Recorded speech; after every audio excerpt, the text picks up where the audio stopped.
Bienvenidos, esto es Razón de Estado y tengo el gusto de presentarles al doctor Eduardo Fernández. Él es doctor en Ciencia Política por la Universidad Santiago de Compostela, es profesor en Ciencia Política también y director ejecutivo del Instituto Juan de Mariana de Madrid.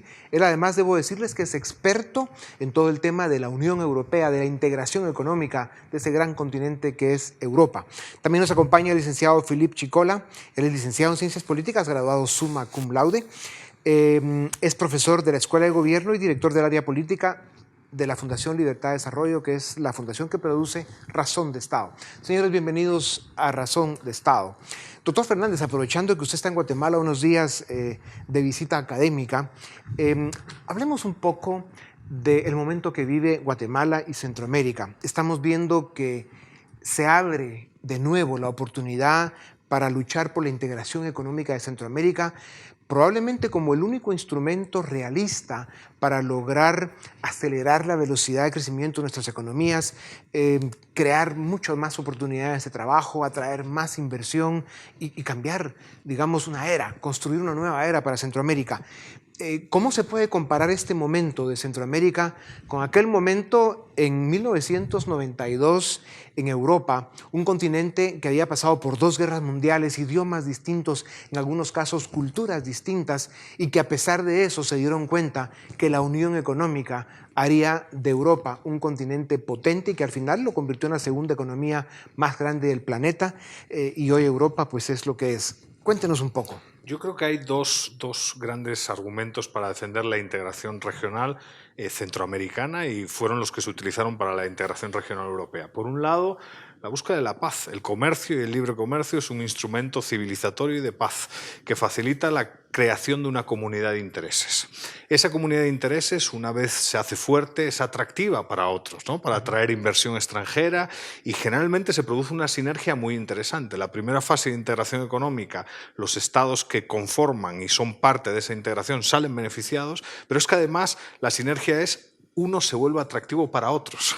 Gente de fuera del entorno regional empieza a introducir dinero en el área integrada. Esa yo creo que es la mayor de las virtudes de los procesos de integración y eso es lo que se vivió en 1992 en Europa. Si usted tuviera que resumir en 3 argumentos, 3 razones por las que se construyó, se creó la Unión Europea, ¿cuáles son esos 3 en pocas palabras? Yo creo, la primera afirmación es lo político sigue a lo económico. Muchas veces la gente empieza la integración por lo político y creo que ese es el camino erróneo. Lo principal es generar un mercado único e integrar un mercado único. Pero para integrar un mercado único, y esa es la segunda razón, hay que construir coaliciones, hay que ser capaz de vender las virtudes, los beneficios del proceso. Y ahí hay que involucrar a grupos empresariales, a actores de la sociedad civil, etc. Y luego, la tercera, y no es menor, es hacer del proceso de integración algo creíble para aquellos que no forman parte del proceso de integración, porque es ahí cuando uno se vuelve atractivo. Antes de que el licenciado Chicola nos comparta sus ideas, termino con esta reflexión. En aquel momento de Europa, 1992, veíamos países como Francia, Alemania, que eran las economías potentes de Europa, y por otro lado veíamos a Portugal, Grecia, Irlanda y España, que tenían economías con problemas, con crisis, les estaba costando crecer, y a pesar de eso, tanto Francia como Alemania aceptan ser parte de la Unión Europea, invitar a los países que estaban bastante más atrasados, y eso fue beneficioso para todos. Y comparo esto con el caso de Costa Rica y Panamá, que en el caso de Centroamérica, pues son los países más avanzados económicamente y políticamente, ¿verdad? Y que estamos viviendo un momento similar. Denos unas ideas y después el licenciado Chicola complementa. Yo creo que ahí, efectivamente, de lo que hay que ser capaces, por un lado, hacer que los fuertes o los que tienen más renta vean las oportunidades de un mercado más amplio, de acceder a un mercado más amplio, y aquellos que pues, no tienen esas virtudes económicas vean en la integración una oportunidad para converger con los más ricos, ¿no? Y en ese sentido creo que es bidireccional el proceso.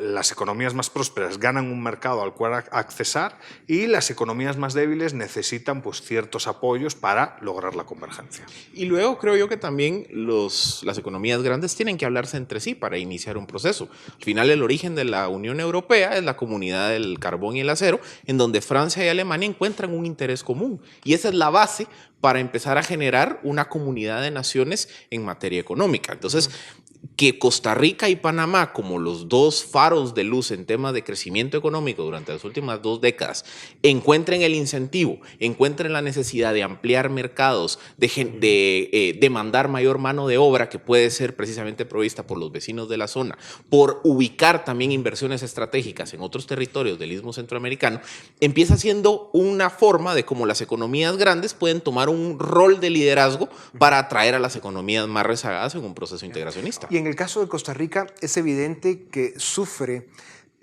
todas las malas consecuencias o las consecuencias negativas por el vecindario del que forma parte, violencia, corrupción, narcotráfico, inmigración ilegal, ¿verdad? Que tiene cientos de miles de nicaragüenses y ciudadanos de otras latitudes que han huido de sus países por falta de oportunidades, pero Costa Rica no se beneficia de ser parte de una región ya ordenada, en una unión económica reglamentada, donde se podrían, digamos, armonizar muchos de los problemas y las consecuencias que hoy paga por ser parte de una región básicamente fuera de control. Y luego también hay otro interés. Por ejemplo, Costa Rica está viendo el efecto de la migración nicaragüense y hondureña que le empieza a generar problema de pandillas, problema de narcotráfico. Entonces, también ese incentivo de encontrar soluciones comunes a fenómenos no solo económicos, sino de seguridad, también puede facilitar que los países grandes o con mayor fortalecimiento institucional puedan entrar en una relación con países, digamos, que tienen condiciones un poco más complejas. Ya. Se dice que son la élite política, la élite económica y todos esos entes abstractos los que toman las decisiones, pero todos sabemos que al final los grandes cambios en la historia de la humanidad los han hecho pequeños grupos de personas. Doctor Fernández, ¿quiénes tomaron realmente la decisión de construir la Unión Europea? Sabemos que fue un esfuerzo de mucha gente, pero al final fue un grupo pequeño de personas los que pusieron la firma y dijeron, esto va. Yo creo que para darle forma a ese Tratado de Maastricht de 1992, la gran habilidad fue de un comisario, de un presidente de la Comisión Europea, que era Jacques Delors, y Jacques Delors fue capaz de articular una gran coalición, una coalición de naturaleza política, pero también una coalición de naturaleza cívica. O sea, no solo estaban los jefes de Estado de los distintos países de la Unión, en aquel momento 12 países, a favor de conformar la famosa Unión Europea. Había los empresarios del automóvil, los empresarios en el fondo, pues la hidrometalurgia, los empresarios vinculados a la industria química y de investigación, y también la sociedad civil. Curiosamente, organizaciones de la sociedad civil de naturaleza ecologista y de otro carácter apoyaron la integración. La habilidad, yo creo, y ahí está el emprendedurismo político para mí de Jacques Delors, es haber sido capaz de construir una gran coalición que diese soporte a la integración. Y ahí, pues la Comisión Europea jugó un papel, obviamente los grandes líderes de la Unión también, pero por supuesto la sociedad civil. Involucrar a la sociedad civil fue clave, entendiendo sociedad civil de manera amplia, no solo organizaciones pues, ecologistas o de otra naturaleza, sino también grandes empresas, los sectores empresariales europeos que vieron en la Unión y en el mercado una gran oportunidad para ser competitivos. Y generando quizá un paralelismo con lo que dice el doctor Fernández, yo creo que en Centroamérica los grandes hitos de integración los hemos visto cuando se correlaciona liderazgo político con interés económico. Por ejemplo, finales de los 90 o en el periodo 2004-2006, cuando convergen un grupo de presidentes con visiones integracionistas, es que vemos los mayores avances de la región. Durante el periodo de Berché en Guatemala, Flores en El Salvador, Maduro en Honduras, Bolaños en Nicaragua, Arias en Costa Rica, hubo avances. Lo que ha faltado también es que las industrias se hablen entre sí. Por ejemplo, creo yo que hoy hay un incentivo para que la industria energética, el mundo de las telecomunicaciones, la pequeña manufactura, también encuentren la importancia de los mercados de escala y se hablen entre ellos. Y si esas dos sinergias se generan, creo que hay más tracción para que la integración se materialice. ¿Quiénes tendrían que tomar la decisión en Centroamérica? Hoy los presidentes. Y yo hoy veo que sí hay una visión más globalista, integracionista, en el caso del presidente Yamatei en Guatemala, Bukele en El Salvador, el presidente Alvarado en Costa Rica, Y creería yo que también el presidente Hernández en Honduras se integraría en el proceso. Doctor Fernández, denos 2, 3 ideas o datos de lo que fue Europa a partir de la Unión Europea, de la integración económica. ¿Cómo fue esa evolución? ¿Cómo se empezaron a dar mucho más grandes niveles de inversión, creación de nuevas oportunidades, toda la dinámica económica que se desarrolló en Europa? Bueno, básicamente durante la década de los 90 y la pasada década, Europa era, en términos técnicos, el mayor mercado del planeta, porque eran más de 500 millones de personas con un elevado poder adquisitivo, ¿no? Eso es un atractivo impresionante para atraer inversión de otras zonas. Pero es que además yo también hago hincapié no solo en la cuestión estrictamente económica y de crecimiento económico, también en la creación de comunidad de intereses. La Unión Europea, post-integración, empezó a ser un actor a nivel global, ha firmado acuerdos de diálogo político y de tratados de libre comercio con infinidad de regiones porque es atractiva para el mundo. Yendo país por país no había tanta atracción. Quizás Alemania y Francia sí, pero no el conjunto de la Unión Europea. A día de hoy es la Unión Europea como conjunto el gran atractivo de ese continente. Y yo creo que en Centroamérica eso sería una variable central, porque unidos seríamos más fuertes, ¿no? Sin duda. En 1992 se decide la Unión Europea. En 1997 nace el euro como una moneda común que se implementa en el 2000 más o menos. ¿Qué debería suceder en Centroamérica, licenciado Chicola? Volvemos a hablar del peso centroamericano. Salvador sería el gran beneficiado de esto, que tiene una economía estancada hace más de una década por haber dolarizado su economía y tener el dólar como moneda, etcétera. Díganos algo. Yo creo que hay que caminar antes de correr. Yo creo que empezar con proyectos muy concretos, como una unión aduanera, como una coordinación logística entre puertos y aeropuertos, infraestructura común, libre movilidad de bienes y servicios, libre movilidad laboral, libre movilidad de capitales, termina siendo un punto de partida clave.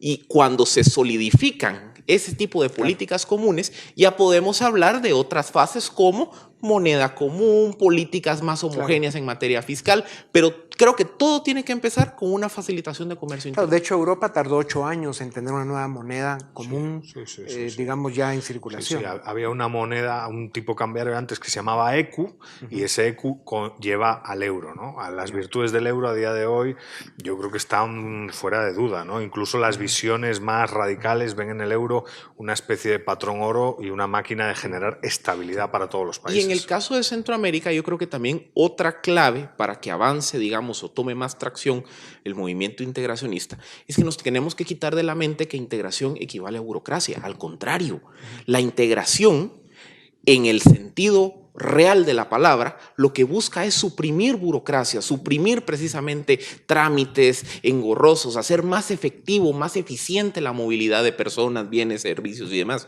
Entonces, si vemos la integración como un mecanismo para facilitarle la vida al ciudadano de a pie, al empresario, al consumidor, al trabajador, al inversionista, esa es la forma como se va generando precisamente ese apoyo de sociedad civil que se dio en Europa. Claro. En estos días hizo realidad el famoso Brexit. Sí. ¿Cuáles fueron, en segundos, los elementos que llevaron a Inglaterra al Brexit?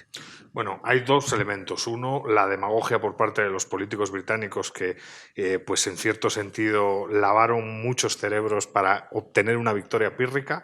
Y por otro lado, sí es cierto que parte de la crítica británica tiene razón. A día de hoy se han transferido quizás demasiadas competencias que ya no tienen que ver con lo económico, que tienen que ver con otro tipo de cuestiones. Burocracia. Y a nivel nacional, efectivamente, esa integración negativa versus la integración positiva. Yo soy partidario de la negativa, de eliminar trámites, aduanas, todo ese tipo de cosas, pero se está avanzando en un tipo de integración más intervencionista y a muchos países pues les incomoda básicamente, ¿no? O sea, ustedes dicen que la integración que debería buscar Centroamérica es básicamente una integración económica, se levantan las fronteras, hay libre movilidad de bienes, servicios, personas y capitales, homologación de temas fiscales, sanitarios, ambientales, y se trata de básicamente ser una región que tiene una economía lo más estandarizada posible.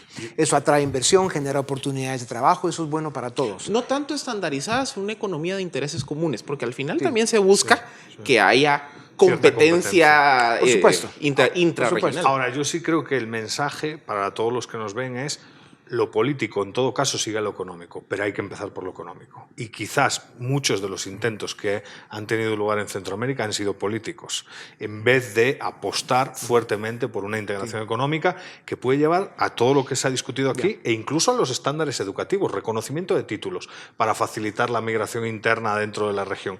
Ese tipo de medidas son muy interesantes y podrían tener un impacto muy bueno a nivel interno. Y lo que decía el doctor Fernández creo que es la explicación de por qué la integración pareciera que ha tenido sus altos y bajos. Y es que dependemos mucho de dinámicas políticas. Cuando hay agenda integracionista de jefes de Estado se avanza. Cuando no lo hay, sencillamente se queda congelado. Porque aquí no hemos terminado de consolidar la integración económica. ¿Creen ustedes que en Europa en algún momento dado se empezó a complicar y que motivó el tema del Brexit cuando empezaron a entrar a la Unión Europea países de Europa del Este que sí venían bastante más atrasados y con rezagos importantes, y eso empezó a crear esta burocracia la que alegan los británicos y demás?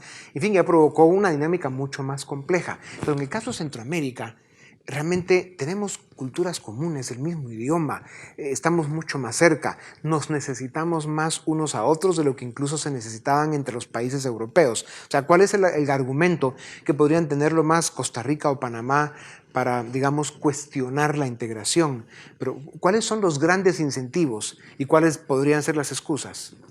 Yo honestamente, en el caso europeo, comparto totalmente su visión. O sea, en el caso europeo sí es cierto que a partir de 2004 y con la ampliación de 12 estados es que se duplica el tamaño de la Unión de un año para otro. Entonces eso genera unas tensiones internas difíciles de digerir.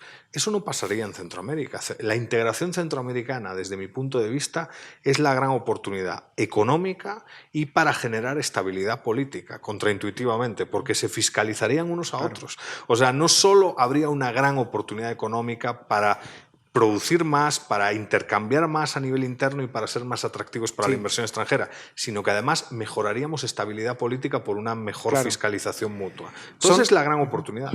El incentivo para Costa Rica, Panamá, es dejar de ser economías que en conjunto sumarán que 10, 12 millones de habitantes a tener un mercado de 50 millones de habitantes en toda Centroamérica. Por economía de escala se vuelve mucho más eficiente para las empresas costarricenses y panameñas ver a la región en su conjunto.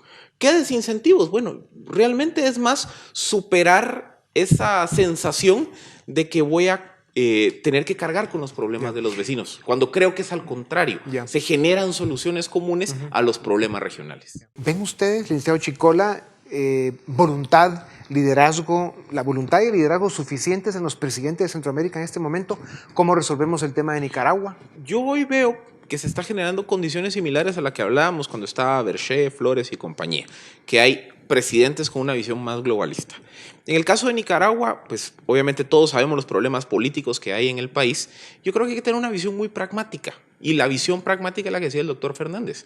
O sea, al final tenemos que partir primero de ver una comunidad de intereses económicos, de una comunidad económica en donde haya esa libre movilidad de bienes. Y conforme esa comunidad se vaya fortaleciendo, buscar el fortalecimiento institucional de la política. Y eso es lo que va a resolver la crisis política nicaragüense. Para terminar, doctor Fernández, la Unión Europea probablemente sea, durante muchos siglos, el mayor experimento que se ha hecho sobre la cultura de la libertad. Una unión que tomó, es cierto, esfuerzos enormes, sacrificios grandes, pero los resultados son incuestionables. ¿Se puede hacer eso en Centroamérica? Yo estoy convencido que se puede hacer, y no solo que se puede hacer, que el camino puede ser más rápido y más estable. Hay una cultura común, hay una lengua común y hay una forma de entender la vida común. Entonces hay que aprovechar todo eso para de verdad construir una región próspera y pacífica para todos los que aquí habitan. Y el incentivo hacia afuera es que nos integremos. Tanto Washington nos pidió en su momento negociar acuerdo de libre comercio como región, y Bruselas, Europa, nos hizo lo mismo. Es decir, si queremos atraer la mirada de los grandes polos de desarrollo mundial, tenemos que entendernos como una región. De lo contrario, no alcanzamos la economía a escala. Pues señores, muchas gracias. Esperamos, doctor Fernández, tenerlo con más frecuencia en Guatemala. Su visión, su conocimiento, experiencia son fundamentales y sin duda alguna lo vamos a estar invitando. Muchas gracias, licenciado Chicola. También gracias a ustedes. Esto es Razón de Estado.